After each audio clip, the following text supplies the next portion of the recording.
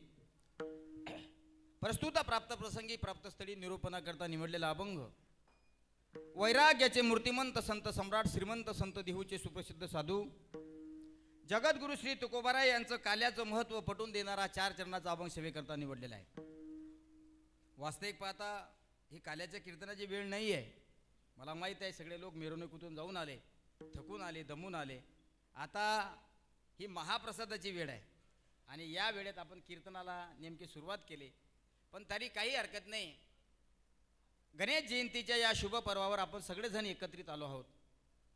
वारकरी संप्रदायाच्या नियमाप्रमाणे सप्ताह 4 दिवसाचा असू द्या, सप्ताह 6 दिवसाचा असू द्या, किंबहुना सप्ताह 2 दिवसाचा असला तरी चालेल, पण त्या सप्ताहाची सांगता ही काल्याच्या कीर्तनानेच झाली पाहिजे असा दंडक आहे। म्हणून गेल्या 7 दिवसापासून आपण सगळेजण या ठिकाणी विविध प्रकारच्या कार्यक्रमाचा आस्वाद घेत आहात। नाना प्रकारचे कार्यक्रम आपण या ठिकाणी श्रवण केलेत आणि आज काल्याच्या कीर्तनाने या सप्ताहाची सांगता या ठिकाणी होत आहे। गणपती देवस्थान जुनेगाव चिखली आयोजित गणेश जयंती निमित्त भव्य दिव्य कीर्तन सोहळा आपण सगळे लोक ग्रामस्थ या ठिकाणी अत्यंत आनंदाने गुणागोविंदाने या ठिकाणी पार पाडत असतो।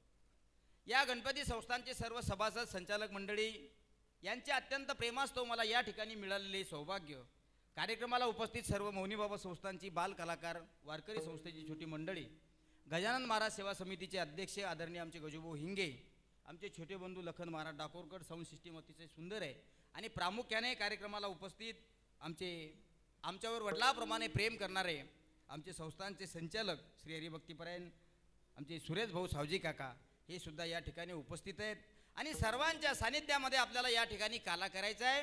काल्याचा अभंग 4 चरणाचा आहे, पण 1 तासामध्ये आपण या ठिकाणी थांबणार आहोत। विठाला विठाला विठाला विठ्ठला विठ्ठला विठ्ठला विठ्ठला विठ्ठला विठ्ठला अभंगाचा निशब्द भावार्थ सांगण्याचा झाला म्हणजे जगद्गुरु संत श्री तुकाराम महाराज म्हणतायत, उपजुनिया पुढती येऊ, आम्ही मरू आणि पुन्हा जन्माला येऊ असं वर्णन करत असताना संत महात्मे म्हणतात, सज्जनांनो, एकीकडे म्हणतात आम्ही पुन्हा जन्माला येऊ, पण काल्याचा आस्वाद घेण्याचा आनंद जर आम्हाला मिळत असेल ना तर आम्ही 1 वेळा काय 1000 वेळा जन्माला येऊ। अभंगाचा अर्थ कळून घेण्याचा प्रयत्न करत जा। उपजुनिया पुढती येऊ काला खाऊ दही भात। साधकांनी महाराजांना विचारलं, महाराज तुम्ही दही भाताचा काला सेवन करता, तुम्ही तर मुळात वैकुंठात राहणारे आहात। साधू महात्मे हे वैकुंठामध्ये राहणारे असतात, पण भक्त्या विमुक्त जातींना भक्तीचा मार्ग दाखवण्याकरता ते अवतार कार्य करत असतात। ऐका, म्हणून एका साधकाने तुकाराम महाराजाला विचारलं, तुम्ही तर मूळचे वैकुंठाचे आहेत। हो महाराज, आम्ही वैकुंठाचे आहे। कशा करता या ठिकाणी आले? आम्ही वैकुंठवासी आलो याची कारणासी, बोलिले जे ऋषी साच भावे वर्ताया। पुढचा भाव फार सुंदर आहे। पुढचा भाव असा आहे, झाडू संताचे मार्ग, त्याच्याही पुढे अजून सांगतायत महाराज, आड राणी भरले जग, उच्चिष्टाचा भार शेष उरला तो सेव। आम्ही मुळात वैकुंठाचे राहणारे आहोत, पण आळ रानानं भरलेलं जग, अज्ञानाच्या मार्गाने जाणारं जग, अज्ञानी मार्गाने जाणाऱ्या लोकांना ज्ञानाच्या मार्गाने आणण्यासाठी आम्ही वैकुंठाहून या ठिकाणी आलेलो आहे। म्हणून महाराज म्हणतात, वैकुंठी तो ऐसे नाही कवड काही काल्याचे। आम्ही मुळात वैकुंठातले जरी रहिवासी असलो तरी या कष्टकरी कलियुगामध्ये वैष्णवांच्या सानिध्यामध्ये, वारकऱ्याच्या मेळ्यामध्ये, साधू संतांच्या मेळ्यामध्ये जो काल्याचा आस्वाद आम्हाला भक्षण करण्यासाठी मिळतोय तो वैकुंठात दुर्मिळ आहे। म्हणून वैकुंठी तो ऐसी नाही। पुन्हा साधकाने विचारलं, महाराज तुम्ही एकटेच प्रसाद घेसाल का? महाराज म्हणतात, मी एकटा दुकटा प्रसाद घेणार नाही। मला जर दुर्मिळ असणारा वैकुंठ, मला जर दुर्मिळ असणारा काला या कष्टकरी कलियुगामध्ये वारकऱ्याच्या सानिध्यात भेटत असेल तर मी एकटा प्रसाद खाणार नाही. म्हणून आपल्या वारकरी संप्रदायामध्ये पद्धत आहे, ज्या दिवशी काल्याचं कीर्तन होतं, काल्याचं कीर्तन संपल्यानंतर आपण काल्याचा प्रसाद वाटत असतो.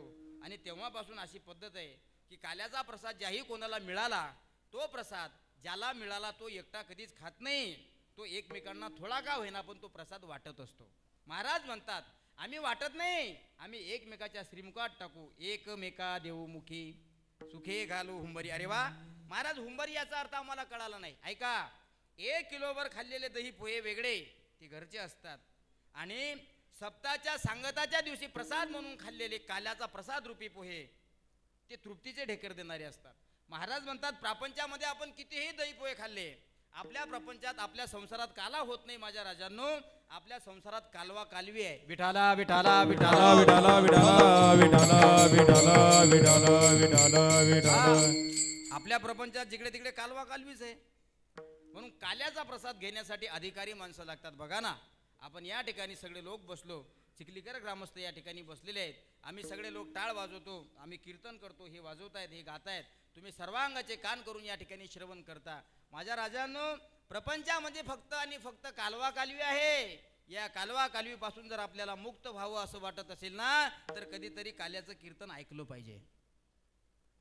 का? माझे संत महात्मे सांगतायत. काय सांगतात माझे महात्मे? माझे तुकाराम महाराज म्हणतात, साधूच्या सानिध्यामध्ये जेवढा आनंद आहे तेवढा 4 भीतीत नाही. म्हणून याचं नाव आहे कीर्तन.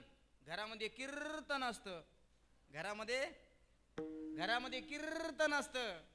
ते कीर्तन सोडून हे कीर्तन ऐकण्याकरता यावं लागतंय. काय होतंय, जे निगेटिव्हिटी तुमच्या दिमागातली आहे ही प्रपंचामध्ये वाढत जाते. मायबाप घरामध्ये 4 भीतीमध्ये आपण प्रपंच करतो. तीच पत्नी, तोच मुलगा, तीच नातवंड, तीच मुलं, कसे का होईना पण तुमचे असतात. मला असं वाटतंय घरामध्ये कीर्तन ऐकायला भेटत नाही. घरामध्ये जे ऐकायला भेटतं त्याचं नाव आहे कीर्तन. म्हणजे काय, घरातली पत्नी तुम्हाला सांगते, तुम्हाला तर काही तुम्हाला तर काही समजत नाही. मी विचारलं महाराज, म्हणजे तुम्हाला काही समजत नाही? म्हणजे असं का? म्हणे महाराज मी 4 लेकराचा बाप आहे हो, तरी आमच्या घरचे आम्हाला म्हणतात तुम्हाला तर काही. आता का मस्त फोडू म्हणे.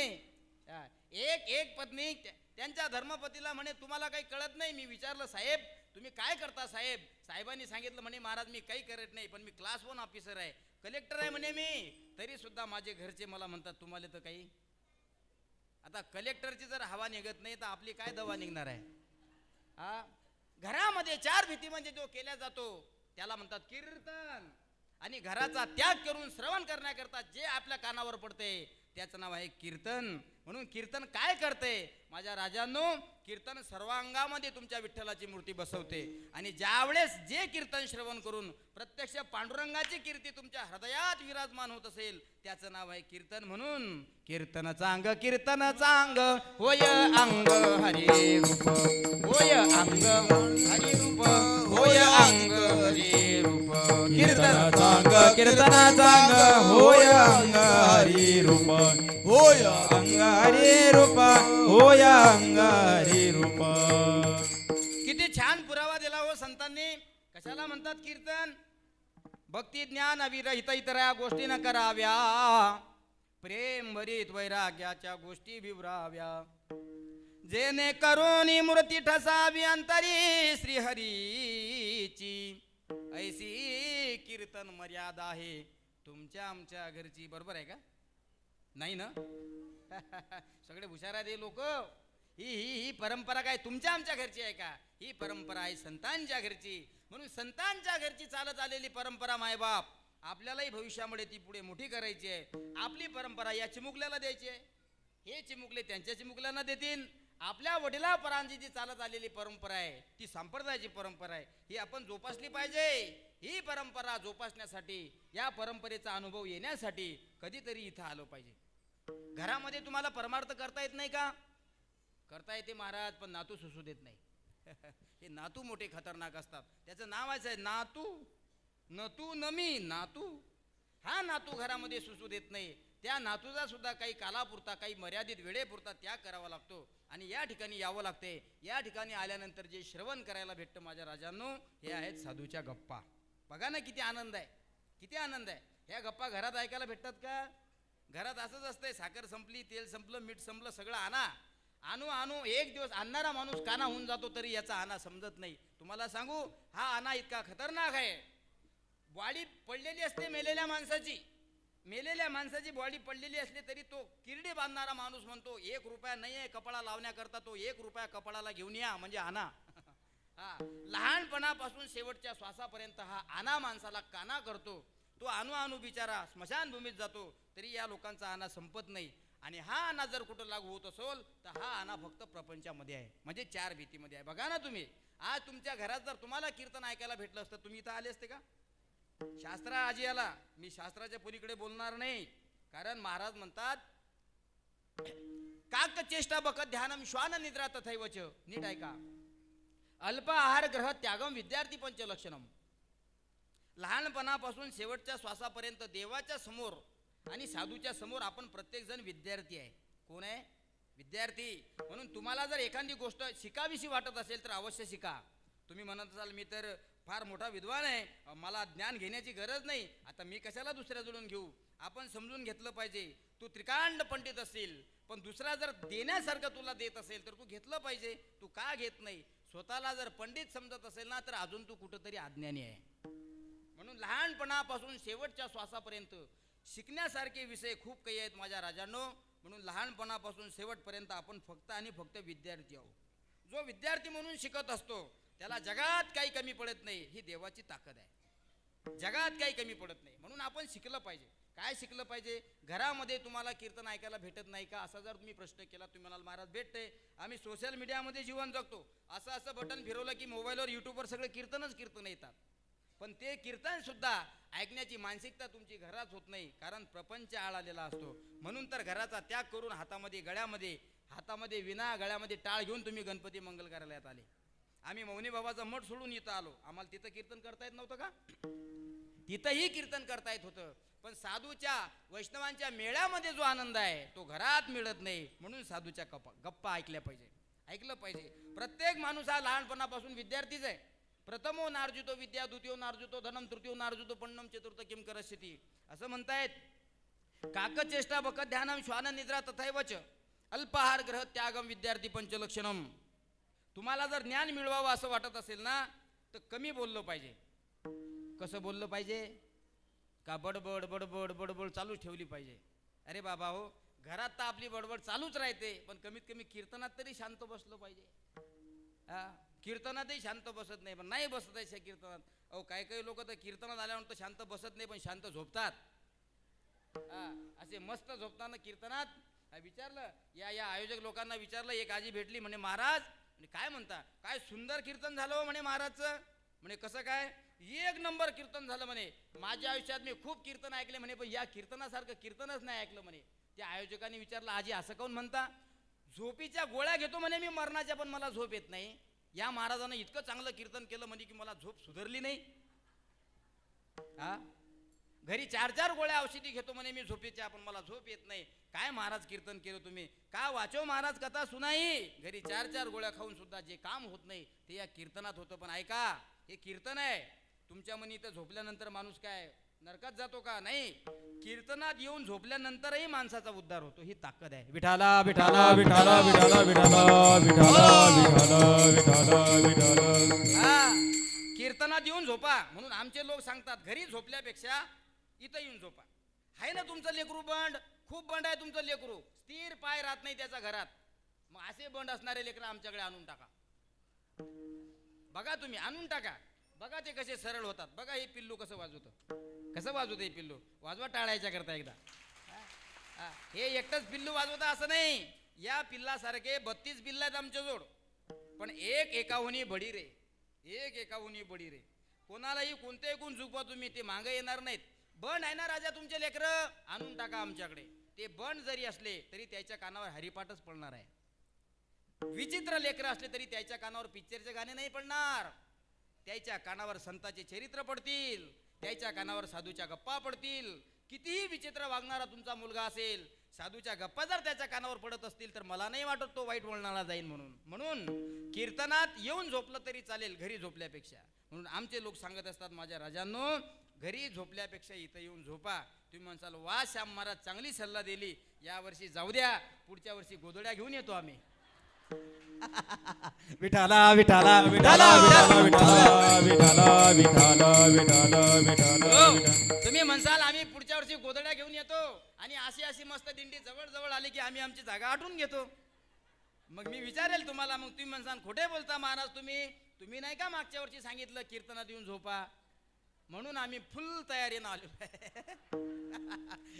याचा अर्थ असा नाही माऊल्यांनो कीर्तनामध्ये येऊन झोपा. ऐका, झोपणाऱ्या व्यक्तीचं नाव सुद्धा कीर्तनात घ्यावं लागतं. आता मी तुम्हाला सांगतो काल्याकडे वळतो. तुम्ही म्हणसाल कसं, झोपलेल्या व्यक्तीचं नाव कशाला घ्यावं लागतं? अरे झोपलेली माणसं सुद्धा आयुष्यात इतिहास घडत असतात. झोपलेली माणसं सुद्धा इतिहास घडवत असतात. आज आम्ही कंबर बांधली, वर फेटा बांधला, याचं सुद्धा शास्त्र आहे. ही परंपरा आमच्यापर्यंत आली कशी असं जर तुम्हाला विचारलं तर तुम्ही सांगाल ज्ञानदेवे रचिला पाया,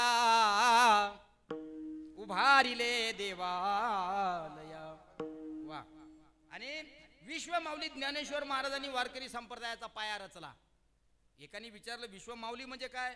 म्हणजे जगाची माऊली. म्हणजे जगाची माऊली तर ही माऊली असते, एक पुरुष जगाची माऊली होईलच कसा? त्यावेळेस त्या साधकाने फार सुंदर उत्तर दिलं. नीट ऐका. मामासाहेब दांडेकराला एका साधकाने प्रश्न केला, या जगातला सगळ्यात मोठा चमत्कार कोणता? त्यावेळेस मामासाहेब दांडेकरांनी त्या साधकाला दिलेलं उत्तर फार सुंदर आहे. तुम्हाला जर आवडत असेल तर ते उत्तर घरी घेऊन जा. मामासाहेब दांडेकर म्हणतात, साधका, या जगातला सगळ्यात मोठा चमत्कार एवढा आहे, कारण या क्षेत्रामध्ये 3 जगद्गुरू आहेत आणि एकच विश्वाची विश्वमाऊली आहे, ते म्हणजे विश्वमाऊली ज्ञानेश्वर महाराज. जगद्गुरू आद्यगुरू शंकराचार्य, जगद्गुरू तुकाराम महाराज आणि कृष्णवंदी जगद्गुरू. याच्या पलीकडे जगद्गुरू नाहीत. गुरु तुम्हाला भलेही सापडतील, दगड उचलला की गुरु, दगड उचलला की गुरु. कान मंत्र देणारे गुरु वेगळे, महाराज वेगळे, साधू वेगळे, संन्यासी वेगळे, पण जगद्गुरू होता येणार नाही. सद्गुरू होता येईल, महाराज होता येईल, साधू होता येईल, त्याही पलीकडे सांगतो तुम्हाला संतही तुम्हाला होता येईल, पण जगद्गुरू होणं अशक्य आहे बरं. आणि त्याही पलीकडचा विषय सांगितला, जगाची आई होणं ही त्याही पलीकडे सांगितलं. साधकांनी प्रश्न केला दांडेकर मामाला, दांडेकर मामा म्हणले काय, या जगातला सगळ्यात मोठा चमत्कार कोणता आहे ते सांगा. त्यावेळेस दांडेकर मामांनी उत्तर दिलेलं फार सुंदर आहे. दांडेकर मामा म्हणतात, अरे बाळा, एखाद्या मुलीला जर आई व्हायचं असेल, ऐका, एखाद्या मुलीला जर आई व्हायचं असेल तर तिचं वय वर्ष 18 पूर्ण होऊ द्यावे लागतात. ती उपवर झाल्यानंतर तिचा विवाह करून द्यावा लागतो. विवाह झाल्यानंतर तिला बाळ होईन, जे बाळ होतं त्या अगोदर त्या बाळाला 9 महिने 9 दिवस आपल्या उदरामध्ये ठेवावं लागतं. आणि त्या बाळाला त्या आईनं जन्म दिल्यानंतर ते बाळ त्या आईला आई म्हणत असतं. हा चमत्कार नाही. वयाचे 16व्या वर्षी विश्वमाऊली ज्ञानेश्वर महाराजानं बिना लेकराची जगाची माय होण्याचा अधिकार मिळवला. ही माऊलीची ताकद आहे. म्हणून हा अधिकार आहे. म्हणून जगाच्या पाठीवर तुम्ही आम्ही माय आहोत, होऊ शकतो, पण एक पुरुष वयाचे 16व्या वर्षी जगाची माऊली होतो. कोण आहेत ते? संत ज्ञानेश्वर महाराज. या ज्ञानेश्वर महाराजाने वारकरी संप्रदायाचा पाया रचला. आपला मुद्दा ध्यानात ठेवा. काय होता आपला मुद्दा? मी तुम्हाला सांगत होतो, कीर्तनात येऊन झोपले तरी तुमचा इतिहास होतो. विठाला विठाला विठाला विठाला विठाला विठाला विठाला विठाला विठाला. म्हणून ज्ञानदेवे रचला पाया. इथपर्यंत ठीक आहे महाराज, पण याच्या पाठीमागची हिस्ट्री माहित आहे का? हो महाराज माहित आहे. ते सांगण्याकरता इथं उभा आहे. मी जर तुम्हाला विचारलं आजी याच्या पुढचं काय, तर आजी म्हणे मग तू कशा करता आला इथं? हा, तुला काय नुसतं पाकिट घेण्याकरता बोलावलं का? तू सांग. हा, ऐका, जसं देश चालवण्याकरता 3 लोकांची गरज आहे. एक राष्ट्रपती, प्रधानमंत्री आणि सीएम मुख्यमंत्री. तसं आता जसा भारत देश चालवण्याकरता हे 3 मुख्य लोक असतात, राष्ट्रपती, प्रधानमंत्री, मुख्यमंत्री. तसं जग विश्व चालवण्याकरता 3 देवाची नेमणूक केल्या जाते, ब्रह्मा, विष्णू. हे तर पटलं का तुम्हाला? द्या 100 रुपये. हा, पटत असेल तर मग 100 रुपये खरंच देसाल. भाऊ बसायला देतं, मग ते मागतात वाटते पैसे. माझ्या माता पित्यांनो, आम्ही मौनी बाबाची सेवा करतो आणि खरंच करतो. आमच्यावर वडिलाप्रमाणे प्रेम करणारी ही सगळी मंडळी आहे. कधी कधी साधू चुकत नाही असं नाही, साधू सुद्धा चुकत असतो, पण साधूपेक्षा माणसाच्या रूपात मिळालेले संत हे त्या साधूवर कृपा करत असतात. आज या लोकांनी आम्हाला मार्ग दाखवला, साधूची सेवा आमच्या हातातून घडते. एवढंच नाही, तुमच्या सर्वांच्या कृपा आशीर्वादानं दररोज कीर्तन चालू आहे, दररोज. आणि आमचा एकच इतिहास आहे, आमचा एकच अट्टहास आहे की परमहंस रामकृष्ण मौनी बाबा प्रत्येकाच्या तळाघरात पोचले पाहिजे, अशी आमची इच्छा आहे. पोचले पाहिजे म्हणून कीर्तनाच्या माध्यमातून त्यांचा प्रचार प्रसार झाला पाहिजे. म्हणून आज दररोज का होईना आम्हाला कीर्तनं येतात, 15 मिनिटं का होईना आम्ही बाबांची माहिती समाजाला दिली पाहिजे. म्हणूनच विश्व माऊली ज्ञानेश्वर महाराजांना माऊली म्हणतात, हे ठीक आहे. त्याच्या पाठीमागचा इतिहास सांगतो. शास्त्र श्रवण करत असताना कीर्तनामध्ये येऊन झोपलं तरी त्या व्यक्तीचा उद्धार आहे. अर्थाचा बेअर्थ करू नका बरं, नाही तर म्हणसान खरंच पुढच्या वर्षी गोधड्या घेऊन येतो. गोधड्या आणायच्या नसतात कीर्तनात. महाराज खूप चांगलं कीर्तन करता हो तुम्ही, खरंच मला आता गुंगी येऊ राहिली, गुंगी. येऊ देऊ नका. कीर्तनामध्ये झोप येण्याचे 2 लक्षण आहेत. 2 लक्षण. पहिली आहे जांभळी. जांभळी ती 2 ठिकाणी, एक तर तुम्हाला भूक लागल्यावर किंवा जास्त जेवण झाल्यावर जांभळी. आणि एकदा का जांभळी आली की जांभळीची सख्खी बहीण तिला ढुसी मारते, तिचं नाव आहे डुकली. जांभळी आली की डुकली येते, आणि डुकली आली की डायरेक्ट कोमातच. म्हणून ह्या तुमच्या बहिणी आहेत ना, ह्या सख्या बहिणी आहेत आपल्या. ह्या तुमच्याशी याच्याशी काही देणं घेणं नाहीत, पण त्या तुम्हाला मरेपर्यंत सोडत नाहीत. जसं तुम्ही जिवंत आहे, रस्त्यानं चालता, तुमच्या पाठीमागे तुमची छाया चालते ना. एकदा कहता सुनता आयो, ऐका, कहता सुनता आयो अखियों में पानी, राम कहानी सुनो रे राम कहानी. कहता सुनता आए, कहता सुनता आए अखियों में पानी, राम कहानी सुनो रे राम कहानी. मर्यादा पुरुषोत्तम प्रभू रामचंद्र वनवास भोगण्याकरता जातात. ऐका, मर्यादा पुरुषोत्तम प्रभू रामचंद्र वनवासात जात असताना लखनजी, भरतजी सार करण्याकरता त्यांच्या सोबत येतात. त्यावेळेस जानकी माता सुद्धा येते. जानकी माता म्हणजे सीता माता. जानकी माता म्हणते, हे प्रभू, आपण 14 वर्ष वनवासात जात आहात, माझ्या सारखीने सुद्धा घरी राहणं योग्य नाही.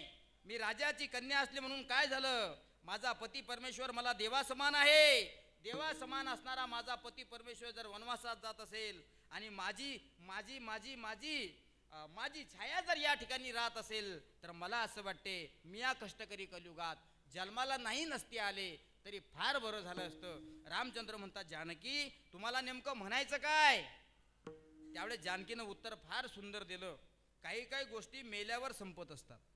जसं तुम्ही आम्ही जिवंत आहे, तुमच्या पाठीजवळ झोपही आहे आणि जांभळी आहे. एखाद्यानं गोळी खाल्ली म्हणून जांभळी येत नाही असं समजू नका. एखाद्याने झोपेचं इंजेक्शन घेतलं म्हणून झोप येणार नाही असं समजू नका. तुम्ही जेवा, जेवू नका, उपाशी राहा, पोटभर जेवा, टचून जेवा, शेतात जा, घरात थांबा, काम करा, नका करा, पण ती झोप आणि जांभळी तुम्हाला आल्याशिवाय राहत नाही. ज्यावेळेस तुम्ही संपता त्यावेळेस ती तुमची संगत सोडत असतात. त्यावेळेस जानकी मातेनं प्रभू रामचंद्राला उत्तर दिलेलं फार सुंदर आहे. कहता सुनता आए, कहता सुनता आयो अखियों में पानी, राम कहानी सुनो रे राम कहानी. 14 वर्ष वनवासात जाता राघवजी आपण, माझी इच्छा आहे तुमच्या सोबत येण्याची. त्यावेळेस रामचंद्र फार सुंदर उत्तर देतात, जानकी घराच्या बाहेर तुम्ही निघला नाही अजून. तुमची वेणीपणी करण्याकरता हजारो सेविका आहेत. तुम्ही आज्ञा जर केली तर हजारो सेविका तुमचे कपडे धुण्याकरता येतात. तुम्ही सूर्य कोणत्या बाजूला निघतो हे तुम्हाला अजून माहित नाही, आणि तुम्ही माझ्यासोबत वनवासात येण्याच्या गप्पा करता. त्यावेळेस जानकी माता म्हणते, पती निरोप कसला माझा घेता, निरोप कसला माझा घेता, जेथे राघव तेथे सीता. रामायणातलं फार सुंदर वर्णन आहे. माझा निरोप घेऊ नका स्वामी, जेथे राघव आहे तेथे सीता आहे. माणूस ज्या ज्या ठिकाणी चालत असतो, मला असं वाटते त्याची सावली सुद्धा त्याच्या सोबतच चालत असते. माणूस संपला रे संपला की त्याची छाया सुद्धा निरोप घेत असते. तसं माणूस संपला की तुमची झोप आणि डुकली हे महत्वाचं उदाहरण आहे. म्हणून माझ्या राजांनो, कीर्तना प्रवचनात, कथेत, पुराणात काही लोक झोपतात तर इतिहास घडवतात. अट्टहास केला. मी सांगितलंय, देश चालवण्याकरता 3 लोक अत्यंत महत्वाचे आहेत.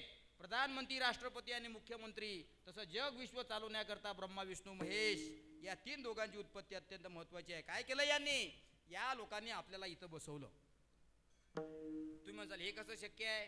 अरे सृष्टीचे निर्माते आहेत ते, तुम्हाला आम्हाला जन्माला घालणारे मायबाप आहेत ते, त्यांनी आपल्याला जन्माला घातलं म्हणून तुम्ही या ठिकाणी बसलेले आहे. आम्ही कीर्तन करतो, हे सगळे लोक ऐकतात.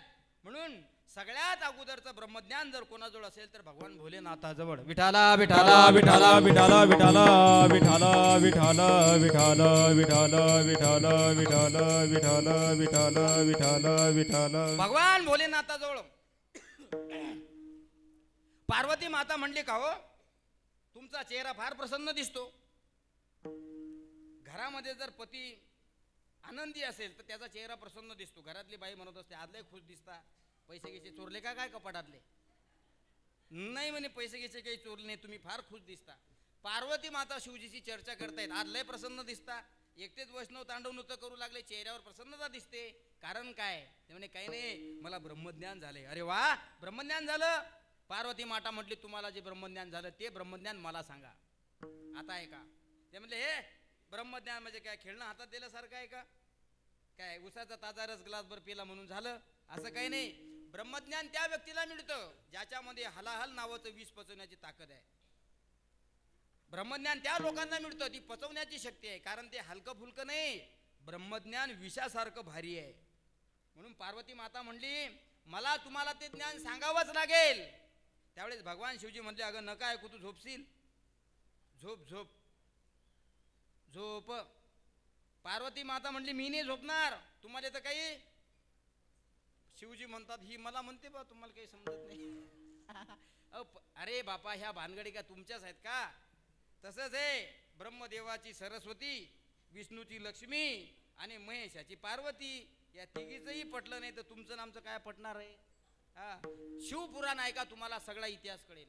शिवपुराणामध्ये सगळं वर्णन आलेलं आहे या लोकांचं. त्याच्यामध्ये दत्तात्रय भगवंताची जी जन्मकथा आहे ना त्याच्यामध्ये सगळं वर्णन आलेलं आहे. शिवजीचं, ब्रह्माजीचं, विष्णूजीचं, लक्ष्मीजीचं, सरस्वतीचं आणि पार्वतीचं. पार्वती माता म्हणली मला तुम्हाला हे सांगावंच लागेल. ते म्हटले नाही सांगणार, सांगावंच लागेल. ठीक आहे म्हणले. आता शिवजी ब्रह्मज्ञानी असल्यामुळे शिवजीनं विचार केला. आपली धर्मपत्नी आपल्याला हट्ट करते की हे ज्ञान तुम्ही मला सांगावं. एक विचार जर आपण केला तर ही एक स्त्री आहे आणि स्त्रीला सुद्धा भावना असतात. म्हणून पती परमेश्वरानं पत्नीचा हट्ट हा पुरवला पाहिजे, हे विधीचं विधान आहे. याच्यामध्ये शास्त्र आहे माझ्या बाळजांनो. काय शास्त्र आहे? 3 हट्ट लोकांनी पुरवले पाहिजे. कोणते कोणते? एक बाल हट्ट, एक राज हट्ट आणि तिसरा स्त्री हट्ट. लहान लेकरू असते ना, लहान लेकरू, ते लहान पिल्लू, ते तुम्ही रिकामात असल्यानं तुम्हाला पैसे नाही मागणार, पण तुमच्या घरात पाहुणे आल्याबरोबर ते त्या पाहुण्याकडे पाहून 100% पैसे मागणार. ते बरोबर पाहतं आज आपल्या घरी पाहुणे आले का, बर त्या पाहुण्याच्या तोंडाकडे पाहतं आणि मग बाबा मला 10 रुपये द्या ना, बाबा मला 10 रुपये द्या ना. पाहुण्याच्या मुखाकडे पाहून आपल्या आई वडिलाला ते पैसे मागतं. पाहुणे सुद्धा विचार करतात भाड्यापुरतेच आहेत, नाही तर दिले असते, कारण त्या मुलाला माहीत असतं आपल्या मायबापानं आपल्याला पैसे नाही दिले तरी चालतील, पण पाहुणे 100% देतील. ते पाहुणे तिकडे कोणाच्या हॉटेलवर भांडे घासतील पण देतील म्हणजे देतील. याचा अर्थ असा आहे, बालक जर आईवडिलाच्या समोर हट्ट करत असेल तर त्याचा विचार करायचा नाही, पटकन खिशातले 10 रुपये काढून द्यायचे, नाही तर ते लेकरू तुमचा किती मोठा उद्धार करीन. अनुभव घेऊन पहा, नंतर येऊन मला भेटा. बाल हट्ट पुरवला पाहिजे, राज हट्ट पुरवला पाहिजे आणि स्त्री हट्ट पुरवला पाहिजे. एखादा राजा असेल, राजा जर नुसतं राजाच्याच मनानं कारभार करत असेल तर त्याला राजा संबोधला जात नाही. कधीतरी राजानं प्रजेत आलं पाहिजे आणि कधीतरी राजानं प्रजेचं सुद्धा ऐकलं पाहिजे. जो प्रजेचं ऐकतो त्याचं नाव आहे राजा. म्हणून अशा राजाने सुद्धा या प्रजेचा हट्ट कधीतरी पुरवला पाहिजे. आणि तिसरा हट्ट आहे स्त्री हट्ट. तुम्हाला कापूस जास्त झाला महाराज यावर्षी, कापूस तुम्हाला यावर्षी जास्त झाला, म्हणून घरातली बाई जर घरच्या बुवाला म्हणत असेल 25 क्विंटल कापूस झाला आणि यावर्षी मला 10,000ची साडी घ्यावीच लागेल, 10,000ची साडी घ्यावीच लागेल, आणि हा जर म्हणत असेल 3,000नं भागत नाही का, तर समजून घेतलं पाहिजे पुढच्या वर्षी तुमच्या कापसाला आग लागली म्हणून समजा. का? हा स्त्री हट्ट आपण पुरवला पाहिजे. भगवान शिवजी विचार करतात पार्वती माता जर हट्ट करते त्या अर्थी स्त्री आहे, हिचा हट्ट पुरवला पाहिजे. पण शिवजीने एक अट टाकली. कोणती अट होती? ज्यावेळेस मी तुला ब्रह्मज्ञान सांगेन त्यावेळेस तू मला हुंकार द्यायचा, विठाला विठाला विठाला विठाला विठाला विठाला विठाला विठाला विठाला. म्हणे असं कसं हो, हुंकार द्यावाच लागेल तुम्हाला. म्हणे कसं? म्हणे नाही का, एखादी नात एखादा नातू जर त्या नाताला किंवा नातीला झोप येत नसेल तर ते आब्बा आजी जोड जातात. आजी, ओ आजी, काय म्हणतं रे? आजी मला नाही का झोप येत नाही. मग मी काय करू? माझी एक इच्छा आहे, तू नाही का तू तू मला एक काही नाही सांगावी, काही नाही गोष्ट होतं पूर्वीच्या काळात. नाताला नातीला जर झोप येत नसेल तर आजी आजोबाच्या मांडीवर ते बाळ पडायचं आणि आजी आजोबा त्याला मस्त गप्पा सांगायचे. एक होता राजा, त्यानं खाल्ला भजा आणि मग मजाच मजा. वाईट अर्थ करून घेऊ नका, ऐका. हा हा, पण त्यात ठरलेलं काय असायचं? ठरलेलं एवढंच असायचं, ज्यावेळेस मी तुला गोष्ट सांगेन त्यावेळेस तू फक्त हुंकारा द्यायचा. पार्वती मातेचं आणि भगवान शिवजीचं ठरलं. ब्रह्मज्ञान सांगायला सुरुवात झाली. आता काही लोक काही नाही सांगायच्या अगोदरच झोपतात. मग ते बाळ मांडीवर असल्यानंतर आजी जर हुशार असेल तर आजी अंगाई गीत म्हणते, गाणं म्हणते. निंबोनीच्या झाडा मागे चंद्र झोपला ग बाई. तुम्ही झोपू नका बरं फक्त. निंबोनीच्या झाडा मागे चंद्र झोपला ग बाई. आज माझ्या सोनुल्याला झोप का ग येत नाही. आज माझ्या पाडसाला झोप का ग येत नाही. निंबोनीच्या झाडा मागे चंद्र झोपला ग बाई. असं म्हणता म्हणता आजी आजी त्या बाळाला थोपटते ते लेकरू डायरेक्ट कोमातच जाते. एकदा ते लेकरू झोपलं की सकाळीच उठते. पार्वती मातेचं सुद्धा तसंच झालं. ब्रह्मज्ञान सांगायला सुरुवात झाली. ठरलं होतं हुंकारा द्यायचा. 1 तास झाला, 2 तास, 1.5 तास, 2 तास, 3 तास झाले आणि अचानक पार्वती मातेचा हुंकारा बंद पडला. आता शिवजीचं ज्ञान सांगतायत, पण ज्यावेळेस शिवजी ज्ञान सांगतात त्यावेळेस शिवजीनं दोन्ही डोळे बंद केले. समोर कोणती व्यक्ती हुंकारा देते याचं त्यांना भान राहिलं नाही, कारण ते भोळं दैवत आहे. सगळ्या देवापैकी सगळ्यात लवकर प्रसन्न होणारा जर देव कोणता असेल तर तो आहे महादेव. म्हणून बाकीच्या लोकांना फक्त देव म्हटलं जातं, पण एकटे शिवजी आहेत त्यांना महादेव म्हटलं जातं. विठाला विठाला विठाला विठाला विठाला विठाला विठाला विठाला विठाला विठाला. म्हणून ज्ञान सांगत असताना पार्वती माता झोपल्या. हे ज्ञान शिवजी सांगतायत. हे ज्ञान व्यर्थ जाऊ नये म्हणून म्हशीच्या रूपामध्ये मच्छिंद्रनाथानं ते ज्ञान श्रवण केलं. म्हणून ती परंपरा आली. मच्छिंद्रनाथाजवळ आलेलं ज्ञान मच्छिंद्राने बोध गोरक्षास केला. गोरक्षनाथाजवळ ते ज्ञान आलं, पण गोरक्षनाथाने ते ज्ञान दिलं गहनीनाथाला. गहनीनाथानं दिलं निवृत्तीनाथ नाथाला आणि निवृत्तीनाथ महाराजांनी दिलं ज्ञानेश्वर महाराजाला. आणि ते सार ज्ञानदेवा सार चोजविले, हे ज्ञान इथपर्यंत आलं आणि इथून आपण सुरुवात करतोय ज्ञानदेवी रचला पाया. याच्या पाठीमागचा इतिहास आला तुमच्या लक्षात? झोपीपासून सुरुवात झाली म्हणून त्या काळात पार्वती माता झोपल्या, म्हणून त्या पार्वती मातेचा इतिहास झाला. तो इतिहास आज कीर्तनात मांडावाच लागतो. म्हणून घरी झोपल्यापेक्षा इथं येऊन झोपत जा. विठाला विठाला विठाला विठाला विठाला विठाला विठाला विठाला. ठोपा रखुमाये ठोबा रखुमा जय जय विठोबा रखुमा जय जय ठोबा रखुमा. म्हणून जगद्गुरु संत श्री तुकाराम महाराज वंदन करतात. आम्हाला माहित आहे, आम्ही ज्या कष्टकरी वैकुंठामध्ये राहतो या वैकुंठामध्ये काला दुर्मिळ आहे. असा काल्याचा आस्वाद घेण्याकरता आम्ही या कलियुगामध्ये येणार आहे. महाराजाला विचारलं का महाराज, तुका म्हणे काला वैकुंठी दुर्लभ आणि विशेष हा लाभ संत संगे. मला माहित आहे आपली वेळ झाली, भाजी शिजून तयार आहे, पोळ्या सुद्धा करून तयार आहे. काल्याचं टोपलं तर कीर्तन चालू व्हायच्या अगोदर येऊन बसलं. हा, पण काळजी करू नका, 5 मिनिटामध्ये आपण या ठिकाणी थांबणार आहे. वैकुंठामध्ये दुर्मिळ असणारा काला माझे तुकाराम महाराज म्हणतात या वारकऱ्याच्या मेळाव्यामध्ये भेटतो का. त्यांना विचारलं म्हणे तुका म्हणे काला वैकुंठी दुर्लभ, वैकुंठामध्ये सगळं आहे म्हणे. काय आहे वैकुंठात? कामधेनू कल्पतरू चिंतामणी अमृत आहे. वैकुंठामध्ये असलेला व्यक्ती कधी मरत नाही. जिवंत होण्याची औषधी आहेत म्हणे वैकुंठात, पण जीवन जगण्याची औषधी नाहीत म्हणे वैकुंठात.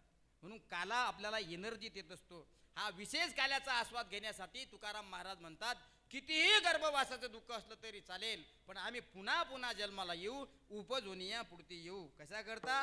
काला खाऊ दई भात, कारण वैकुंठी तो ऐसे नाही कवड काही काल्याचे. मग तुम्ही एकटे खासाल का? एकटे नाही खाणार महाराज. टोपलं जसं आमच्या पुढे आलेलं आहे, ही लोक आता काल्याचा प्रसाद वाटतील म्हणून काय आम्ही एकट्याने खायचा का तो? नाही महाराज, आम्ही एकमेकाच्या मुखात घालू. एकमेका देवमुखी आणि सुके घालू हुंबरी. हुंबरी म्हणजे काय? एखाद्या व्यक्तीचं जर टचून जेवण झालं, टचून जेवण, टचून टचून टचून समजते का? टचून सांगतो ऐका. टचून म्हणजे जेवढी तुमची माथ्याची जागा आहे टणक, तितकी ही जागा झाली पाहिजे. असं असं दाबून पाहायचं, तोपर्यंत चालू ठेवायचं. हो भाऊ, असं असं दाबून पाहायचं, तोपर्यंत चालू ठेवायचं. जोपर्यंत ही जागा इतकी कडक होत नाही तोपर्यंत येऊ द्या लाडू, येऊ द्या. हा, महाराज म्हणतात हुंबरी. हुंबरी म्हणजे काय? आम्ही काल्याचा प्रसाद एकमेकाच्या मुखात घातल्यानंतर तृप्तीचा ढेकर देऊ, त्याचं नाव आहे हुंबरी. मग असा काला करण्याकरता स्थळ सांगितले. या ठिकाणी 4 ऑप्शन निवडले. एक, तुका म्हणे वाळवंट. एक तर वाळवंट असलं पाहिजे. दुसरं, बरं असलं पाहिजे. वाळवंट नसेल, बरं नसेल, कमीत कमी ते नीट सुद्धा असलं पाहिजे. बरं नसेल, वाळवंट नसेल, नीट नसेल, पण महाराज म्हणतात कमीत कमी ते उत्तम असलं पाहिजे. आज आपल्या गणपती संस्थांमध्ये हे जे स्थळ आहे, मला तरी असं वाटतं हे बरंही आहे, हे नीटही आहे, हे उत्तमही आहे. आणि सगळे सवंगडी बाल गोपाल एकत्रित आले, त्यामुळे याला वाळवंटाचं सुद्धा स्वरूप आलेलं आहे. ज्ञानेश्वर माऊली ज्ञानराज माऊली ज्ञानेश्वर माऊली ज्ञानराज माऊली तुकाराम. ज्ञानेश्वर माऊली ज्ञानराज माऊली माऊली ज्ञानेश्वर माऊली ज्ञानराज माऊली तुकाराम. उपजोनिया पुढती येऊ काला खाऊ दही भात. वैकुंठी तो ऐसे नाही कवड काही काल्याचे. माझ्या राजांनो, काल्याचं कीर्तन करण्याकरता कमीत कमी 3 तास पाहिजे. किती तास? 3 तास. कारण चरित्र ते उच्चारावे केले देवे गोपडी तारू भाऊसागरेचे उंचरीचा अधिकारी. तर काम सारोनी सकळ अवघे मिळून गोपाळ. काम सारोनी सकळ अवघे मिळून गोपाळ. झाली आता वेळ म्हणती अनासी दोऱ्या. चरित्र ते उच्चारावे केले देवे गोकुळी. भगवंताने गोकुळात गेल्यानंतर जे चरित्र केलं, इथून पासून तर यमुनाच्या डोहावर ज्या बाललीला राजकिळा भगवंतांनी केल्या, खेळू खेळू थकले दमले. शेवटी भगवंतांनी सांगितलं आता जास्त कीर्तन करण्यात काही मजा नाही, कारण आता झाली वेळ म्हणती आणा शिदोऱ्या. भाजी शिजून तयार आहे. इकडे कीर्तन चालू आहे, मला वाटते तिकडे प्रसाद वाटप चालूही झाला आहे का नाही? चालू झाला ना? हा, म्हणून आता आपण या ठिकाणी थांबलं पाहिजे. गणेश जयंती निमित्त गणपती बाबा संस्थानमध्ये हा भव्य दिव्य स्वरूपाचा कार्यक्रम या ठिकाणी चालू आहे. या लोकांनी अत्यंत प्रेमास्तव आग्रहास्तव मला या ठिकाणी सेवा दिली. गणपती बाप्पाची सेवा माझ्याकडून व्हावी हे माझं खऱ्या अर्थानं सौभाग्य आहे. वेळात वेळ काढून आपण सगळे लोक या ठिकाणी एकत्रित आला, त्यानिमित्तानं तुमच्या सगळ्यांचं दर्शन मला या ठिकाणी झालं. जर सर सलामत रहेगा तर मला असं वाटते पगडीसुद्धा 50 आपण घालू. म्हणून पुढे भविष्यामध्ये जर संधी आपल्याला मिळाली, वेळ आपल्याकडे शिल्लक असला, तर आपण नक्की या अभंगाचा निषिद्ध भावार या ठिकाणी पाहणार आहोत. सेवेला मदत करण्याकरता गजानन महाराज सेवा समितीचे अध्यक्ष आदरणीय गजूभाऊ हिंगे, आमचे लखन महाराज, आमचे गोपाल महाराज, आपले सावजी काका, सर्व सभासद संचालक मंडळी या ठिकाणी उपस्थित राहिले. बहुसंख्येने मातावर्ग सुद्धा या ठिकाणी उपस्थित राहिला, कारण तुमच्यामुळे आमचं दुकान चालू आहे. तुमच्यामुळे आमचं दुकान चालू आहे. बघा तुम्ही आता इथून घरी गेल्यानंतर तुम्हाला स्वयंपाक करावा लागतो, भांडी धुणी करावी लागतात. माणसं कुठं दिसत नाहीत, औषधाला सुद्धा दिसत नाहीत. 5 जर सोडले तर सगळ्या 50 आपल्याच आहेत. म्हणून तुमच्यामुळे गावातला नाही अख्ख्या देशातला परमार्थ चालू आहे. म्हणून मरावं आणि तुमच्या पोटी जन्माला यावं. द्यावेल तेवढे धन्यवाद तुमचेही. तुम्ही सुद्धा वेळात वेळ काढून या ठिकाणी राहिलात. म्हणून झालेली सेवा समर्थ सद्गुरू संत सम्राट योगीराज गजानन महाराज, परमहंस रामकृष्ण मौनी बाबा, गणपती बाप्पा, तुम्ही सर्व माता पितृवर्ग यांच्या चरणी समर्पित करतो आणि सेवेला पूर्णविराम देतो. फक्त जाता जाता सगळ्यांना एक विनंती आहे, ज्यांना ज्यांना हात असतील त्यांना हात असे वर करा. ज्यांना ज्यांना असतील त्यांनी बरं, नसतील तर मग काही राहू द्या तसे. आता 5 वाजेपर्यंत टाका थाप महाराज. ओम मौनी बाबा नमो नमः. श्री मौनी बाबा नमो नमः. जय मौनी बाबा नमो नमः. गुरु मौनी बाबा नमो. म्हणा म्हणा. ओम मौनी बाबा नमो. वा वा वा. टाळी टाळी टाळी. बाबा नमो नमः. एक टाळी. जय मौनी बाबा नमो एक आवाज. नमः. गुरु मौनी बाबा नमो नमः. आवाज आवाज. हा हा. एक एक एक. काळजी करू नका, प्रसाद चालू झाला. हा ना हा ना. ओम मौनी बाबा नमो नमः. श्री मौनी बाबा नमो नमः. जय मौनी बाबा नमो नमः. श्री मौनी बाबा. ओम मौनी बाबा नमो नमः. श्री मौनी बाबा नमो मौनी बाबा